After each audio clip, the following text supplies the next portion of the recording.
Well, hello everyone, it's Adam here. Very quick video. I've done some quick videos lately because I'm not trying to, there's not really a lot going on here, but this is the OEM GS seat. I'll throw the passenger seat on so you guys can see what it looks like. Because right now this is the Alt-Rider luggage grid that I'll be using on some extended road trips this summer. There we go. So, R-Rider grid is off. Here's the passenger seat. It's got a tear in it. I'm going to replace that in a few weeks. Max BMW is giving me a new seat for this. So that is on. So this is the stock configuration. I grabbed the new seat though, which I'm really excited about. On my last GS adventure, I had a Sargent seat. I loved it. I did not try any other seats. This is the first aftermarket seat I've ever used as a Sargent seat. I found it to be very comfortable on and off road. It's a little too wide if you're really riding off road all the time, because you're going to have a little bit wider seat than the stock one. Let's grab the stock seat. So stock seat here, Sargent here. It's in my opinion, the Sargent seat is the big butt seat of choice. If you got a big butt like I do, this thing, it works great for that. It doesn't have any gel in it at all. It's all foam, which in my opinion is great. Gel is going to hold if it's a cold morning and you get up, the gel is going to be super cold and take a while to soften up. If it's really hot, it's going to maintain that heat as well. So Saddlemen, for example, is going to use gel seats, at least a gel topper. But yeah, the only problem I had with the old Sargent seat was that these staples did rust after about 6 months. But maybe they've eliminated that issue in later models. What do we got here? Is this a tool pack? Tool area? Ah, we've got a little flashlight in there. And some instruction guide. I'll leave them in there for now. But it looks like I can use that for a toolbox too, which is nice.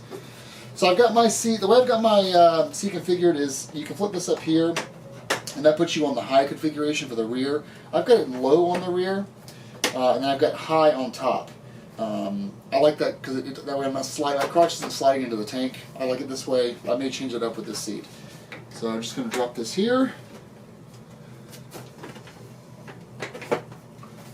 and boom, just like that. Let's throw the. I like the colors there. I chose the it's the K1600 metallic, like GTL metallic color. For the executive bike. This is a much nicer material than my last Sargent seat, and it's got a little bit of a groove in the center here for the butt bone, which is nice. It feels much harder than the stock one. But let's put the stock seat back on because I'm really interested in, because I've got a huge gap here now, and I've got a much larger gap on the front. And I remember my last Sargent seat, it had a little bit of a gap on the front compared to stock, but it wasn't huge. So the stock seat back on. Yeah, I mean, this is a completely tight situation here for the rear, but the front, the gap is the same. I was just, I was seeing something, but you can still get your fingers in here on the front for the stock seat. But eventually, I'll end up getting a Sargent rear seat. It's just my girlfriend has arrived me that much. So my last motorcycle, I bought the front and rear seat, and she never rode on it, ever. So for this one, I'm not going to get it until we actually have a road trip planned. But yeah, so the same gap is on the front, a little bit less gap on the front than the stock one, but much more on the back. I'm guessing if you get a Sargent rear seat, that won't be an issue. But for me, even less of an issue, because I plan on running the Alt-Rider luggage grid for the majority of my riding. So for me, less of an issue. I just want to make sure this fits before we close out the video. Yeah, perfect fit. Well, got a little finger grab in there, but that looks great. It comes right off. Really easy to put back on. And as for adjustability, this has no adjustability in the seat at all. It's a normal, this is not a low suspension, but if you want to, you can do the, you can change the seat height by just flipping this guy around or flipping this guy around to get the same thing, same effect. So that's all for this video. This is the Performance Plus Adventure seat. The reason why I got this one over the regular, it's not really that big of a price difference. is because of the, you've got a much more grippy side bits here, so when you're standing, you're putting your legs here or here, you've got a little bit more of a traction. It's rough. This slides around a little bit, this is rougher.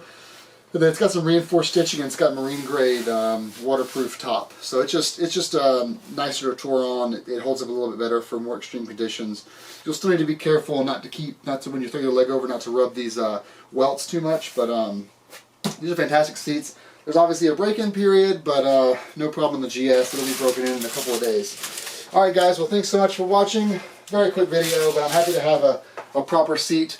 And as how this compares to the stock seat, all I know is that I had a Sargent on my 09 GS, and going from that to the stock seat on the new GS Adventure liquid cooled, it was a huge difference. I mean, riding home I was immediately miserable, and I got used to the OEM seat on the new GSA, but I still miss the Sargent seat for all day saddle runs. So this is going to be a great upgrade.